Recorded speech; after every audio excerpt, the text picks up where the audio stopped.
Hello，大家好，我係 Jackie，咁都係啦，好多謝大家收睇我 JY 睇樓團呢個頻道啦。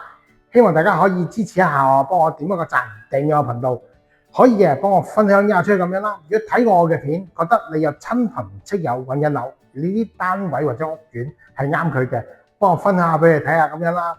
嗱，今集咧比較特別啲啦。之前我講過，我拍片最主要三大原則啊。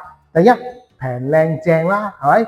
第二，好罕有好少出款嘅唔係成日容易見到嘅嘢啦。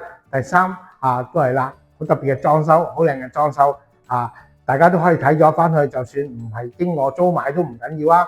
即係你個單位準備點樣裝修都可以考慮下、參考下啊嘛。好啦，今集非常罕有一個咧，交通相當方便嘅低密度屋苑三房套廁，靚裝修，連埋前後花園嘅一個租盤。呢個係咩呢？就係我哋屯門藍地喺輕鐵站側邊嘅一個屋苑，叫做榮柏苑。單位點樣？我哋先睇咗先。好啦，入嚟之前呢，就屋苑自己個花園啦。咁花園嘅面積咧應該都可以大概10個人左右啦，燒下嘢食嗰啲都冇問題嘅。咁至於呢個客飯廳嘅 size 呢，就係3.85乘以4.9，一個比較四方形嘅客廳咁都係啦。如果一個呈四方形嘅客廳咧，可能喺擺餐台嗰度要留意下啦。咁同埋啦，佢入門口呢個位置咧，就做咗一個好似玄關咁樣原裝係冇呢個組櫃嘅。咁而家做咗呢個效果咧，就可以擺下鞋櫃擺下電話嗰啲咁樣啦。咁都係啦，原裝呢度都係一個梗廚房嚟嘅。咁而家都拆咗啦。咁呢度亦都有一個相當大嘅空間正常咧，如果你中意擺雪櫃咧，可以擺大個少少都冇問題嘅。好啦，埋嚟少少睇下個廚房啦。打咗開放式都好光猛啦。咁同埋自己都會有窗因為呢個係租盤，咁我哋會留意翻少少啦。咁個單位咧都會有埋呢個洗衣乾衣機添喎咁雙頭明火煮食啦，全真嘅抽油煙機，上下櫥櫃都齊晒。呢個廚房嘅 size 我覺得都 OK， 就算我入到嚟都好舒服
今日睇個單位674尺實用面積咁先嚟睇個洗手間咧。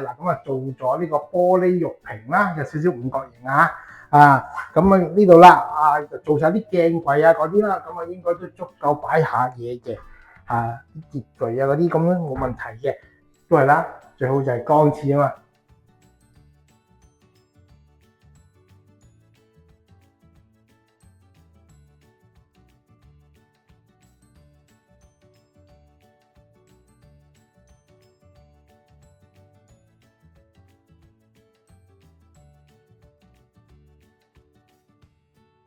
嚟到第一個睡房，咁個 size 咧就1.95乘2.15咁你見得到啦，佢已經做咗一張3尺乘6尺3嘅床咧，單人床啦，小朋友又好。咁做咗一組衣櫃喺度啦。咁咧呢個樓底嘅高度都相當高係2.8米嘅高度實度2.8米因為其實大家唔知唔知啦，好多時去發展商提供嗰啲咁嘅樓底高度咧，其實佢係會除翻啲磚嗰啲咁嘅厚度出嚟嘅。咁我而家度翻呢個2.8米咧，係實側度個地磚上到頂嘅高度。咁所以咧呢個衣櫃咧都相當大個。咁至於個景觀嗰方面啦，都係啦，望翻自己嘅後花園咁樣啦。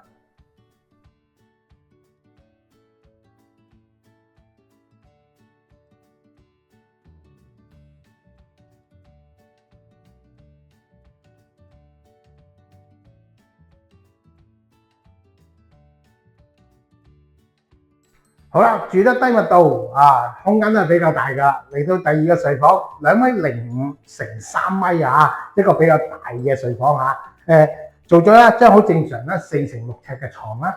咁都係啦，呢度有一種嘅衣櫃咧，可以做到上頂嘅，一樣係做到上頂嘅大衣櫃啦。呢度一個電腦台又好，梳妝台啦。呢個業主都幾細心喎，電線位都裝晒俾你USB插蘇嗰啲咁擺電腦又得，擺電視又得，化妝都可以㗎。景觀嘅方面咧，都係同頭先個細房差唔多。咁望翻出去自己個後花園可能咧業主自己都好多之前擺咗好多雜物啦，咁望出去咧有少少凌亂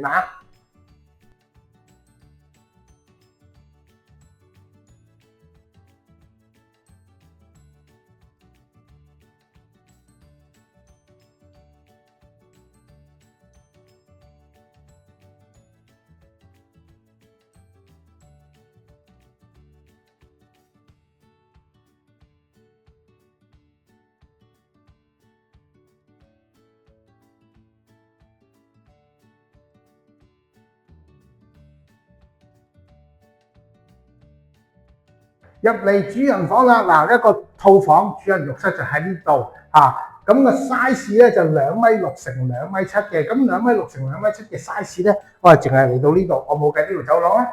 咁亦都話啦，喺埲牆喺張床嘅側邊嗰度有個空位，嗰個空間我亦都冇度到嘅，嗰度都足夠擺個衣櫃嘅咁而家咧，佢亦都做咗一個好大個嘅衣櫃啦，都係啦梳妝台呢度都係啦，有晒電線插做咗俾你一張4尺半乘6尺半嘅床啦，正常都係 OK 㗎呢啲至於主人房嘅景觀咧，就相對頭先嗰兩個房比較開揚啲望翻出去一個遠山景冇乜遮擋，樹亦都唔高都幾光猛嘅，望出去都。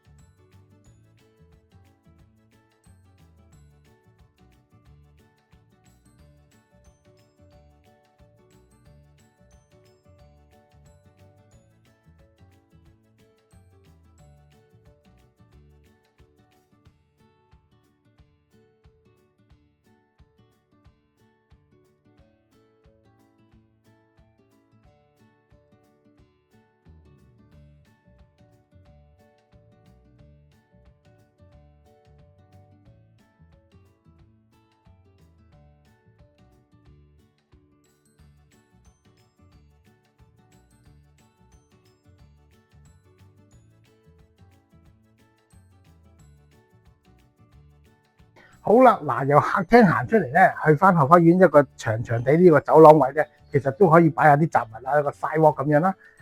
嚟翻到咧呢個後院，其實後院嘅空間都 OK 喎。你睇下小朋友玩露營咁好多地方。其實咧佢又擺嘢比較雜亂啲。其實如果我覺得咧就清潔咗咧，其實呢度都相當之好用呢個空間都唔細嘅。你睇到我諗10個8個人。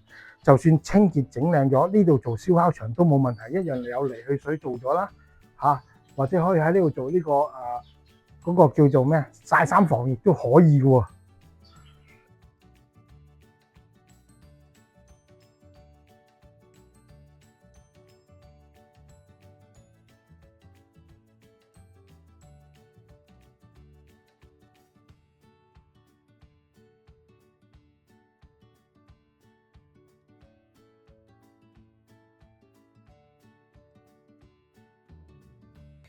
好啦，咁特別嘅3房套廁低密度，我哋就睇完啦。咁講翻少少泳柏苑嘅資料啦。咁泳柏苑總數咧就係有8座嘅，戶數咧就會去到44伙唔算好大規模咁入伙期咧就2001年入伙嘅。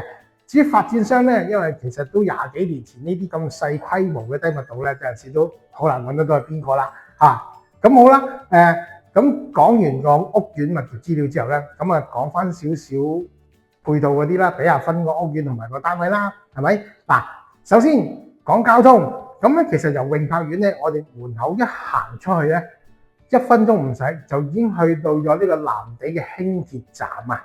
藍地輕鐵站有咩好處啊？任何元朗天水圍落嚟屯門嘅輕鐵都必經藍地站嘅，即係你去到所有嘅輕鐵，你都係上車一個站就可以去到屯馬線兆康站噶啦。咁除咗輕鐵之外啦，同埋轉駁呢個屯馬線之外啦，咁跟住啦，其他嘅交通路線隔離就已經係青山公路24小時紅色小巴元朗至佐敦道。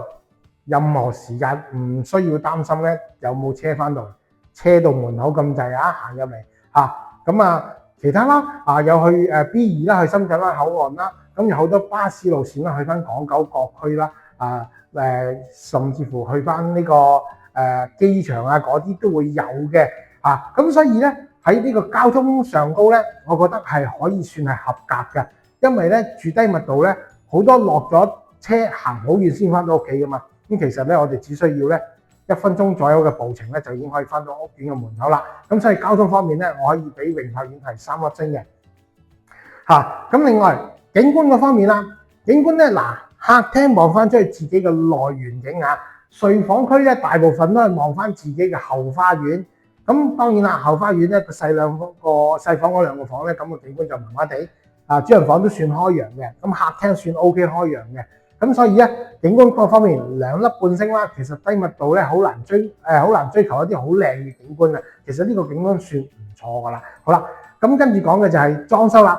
咁你裝修全新裝修嘅租盤，呢個已經算係好靚啦。咁所以裝修咧可以俾到佢4粒星。咁當然啦，就唔會去到嗰啲真正嘅好豪華嘅靚裝嗰啲俾到咁高分啦。咁跟住就係之後講嘅就係配套藍地一行過對面馬路，就已經係藍地大街，酒樓都有2至3間大大細細嘅咁跟住有啲茶餐廳仔嗰啲咁樣食嘢啦。咁行遠少少，行入啲行大概7-8分鐘到啦，可以入翻到去裕豐花園後面嗰度咧，就會有一間大型嘅連鎖超市啦。咁亦都有啲便利店咁樣啦。咁所以咧好多民生嘅商店咧喺藍地大街都有嘅。如果大家以前睇過我介紹藍地大街呢條片嘅話咧咁都記得，我成日都將佢比喻咧，好似赤柱大街咁樣。不過我而家覺得咧，赤柱大街可能比藍地大街更加靜，好多商鋪都執咗啦。咁所以咧，而家藍地大街嘅配套都算 OK 嘅。咁所以咧喺配套方面咧，都可以俾佢2粒半星啦。咁當然啦，吃喝玩樂嗰啲就可能要落去屯門嘅市中心V-City屯門市廣場嗰啲輕鐵又可以直接落去都得嘅唔使轉車都可以中意快少少嘅咪轉一轉西鐵咯咁自己決定啦好啦，到最後尾會所咁咧會所咧永柏苑係冇會所嘅，咁所以咧就冇星噶啦會所。一個咁特別嘅地下蓮花園3房套廁嘅租盤咧，就基本上都有好多家私齊咗咁其實咧想揾租盤嘅朋友想玩下呢啲低密度，而又希望交通方便咧，呢個係相當唔錯嘅選擇嚟嘅。咁有興趣就俾個電話我啦。都係啦小弟咧除咗喺 YouTube 呢度有頻道咧，咁亦都喺咧Facebook 嗰度咧有一個專頁嘅，就屯門西鐵兆康地產站。咁裏邊會有更多嘅廣告樓盤嘅宣傳嘅，因為咧有啲單位我哋只可以影到相，但係拍唔到片，咁冇辦法喺 YouTube 裏邊介紹就會擺咗喺嗰度噶啦。咁想揾更多租買嘅朋友咧，歡迎大家喺嗰度睇一睇嘅。咁好啦，多謝大家，拜拜。